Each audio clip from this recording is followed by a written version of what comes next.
প্রিয় দেশবাসী, আজ বাংলাদেশ একটি গভীর সংকটময় মুহূর্তের মধ্য দিয়ে যাচ্ছে। এখন পর্যন্ত আমাদের প্রাপ্ত খবর অনুযায়ী আওয়ামী লীগ, ছাত্রলীগ, যুবলীগের সন্ত্রাসীরা গুলি করে কুপিয়ে প্রায় 30-এর অধিক শিক্ষার ছাত্র জনতাকে হত্যা করেছে এবং দিন শেষ হতে হতে এই সংখ্যাটা কোথায় গিয়ে দাঁড়ায় আমরা জানি না। এরই প্রেক্ষিতে আমরা একটি সিদ্ধান্ত নিয়েছি। আমাদের একটি জরুরি সিদ্ধান্ত মোতাবেক আমাদের যে 6 তারিখের যে লং মার্চ টু ঢাকা কর্মসূচি ছিল সেটিকে আমরা একদিন এগিয়ে নিয়ে এসেছি।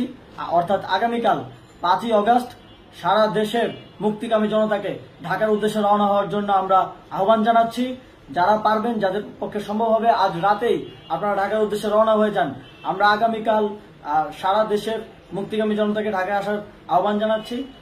বিশেষ করে ঢাকার আশেপাশের যে জেলাগুলো আছে, আপনারা দায়িত্ব নিয়ে মসজিদের মাইকে ঘোষণা দিয়ে যাদেরকে পাবেন সবাইকে নিয়ে ঢাকার উদ্দেশ্যে রওনা হন। এই লড়াই আমাদের জন্য একটি চূড়ান্ত লড়াই। আমরা চূড়ান্ত ঘোষণার জন্য প্রস্তুত। আমরা গণভবনের দিকে যাত্রার জন্য প্রস্তুত এবং সেই উদ্দেশ্যেই আপনারা সবাই ঢাকা আসুন। আমরা আপনাদের সবাইকে নিয়ে আমাদের চূড়ান্ত দাবি আদায়ে এগিয়ে যাব। আমি জানি না সমন্বয়করা আজকে রাতে বেঁচে থাকতে পারবে কিনা, কিন্তু আপনাদের উপর আমরা এই দায়িত্ব দিচ্ছি।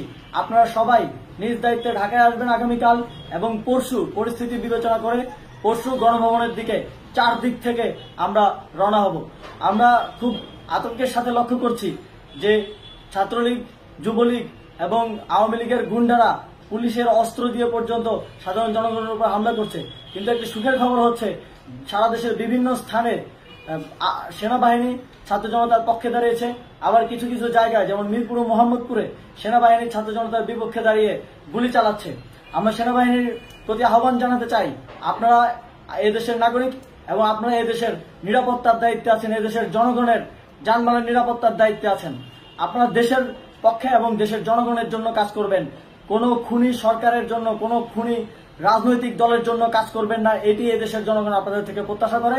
আমাদের এই আন্দোলনে সম্পূর্ণ সমর্থন দিয়ে হয় নিরপেক্ষ থাকুন, অথবা এই খুনি বাহিনীকে, সরকারের খুনি বাহিনীকে প্রতিহত করুন, তাদেরকে যথাযথ শাস্তির আওতায় নিয়ে আসুন।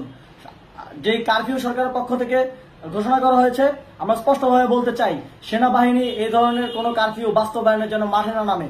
যদি মাঠে নামে তাহলে সেনাবাহিনী স্পষ্টভাবে অফিসিয়ালি জনতার বিরুদ্ধে দাঁড়াবে। আমরা চাই না সরকারের এই ষড়যন্ত্রে সেনাবাহিনী পা দিক।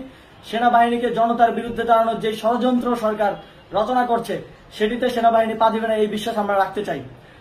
আওয়ামী লীগ আজ সারা দেশে তাদের খুনি বাহিনীকে নামিয়ে দিয়েও ছাত্র জনতার প্রতিরোধের মুখে টিকতে পারেনি। রাজপথের পরাজিত শক্তি হিসেবে তারা সেনাবাহিনী সহ অন্যান্য বাহিনীকে আমাদের বিরুদ্ধে কাজে লাগানোর চেষ্টা করছে। এই চেষ্টাকে, এই ষড়যন্ত্রকে ব্যর্থ করতে হবে এবং আগামীকাল সারা দেশে মসজিদে মসজিদে ঘোষণা দিয়ে ঢাকার উদ্দেশ্যে আপনারা রওনা হন। প্রত্যেকটি পরিবার থেকে অন্ততপক্ষে একজনকে ঢাকার উদ্দেশ্যে রওনা করে দিন, এই ইতিহাসের সাক্ষী হতে, একটি নতুন বাংলাদেশের অভ্যুদয় ঘটানোর একজন কর্মী হতে।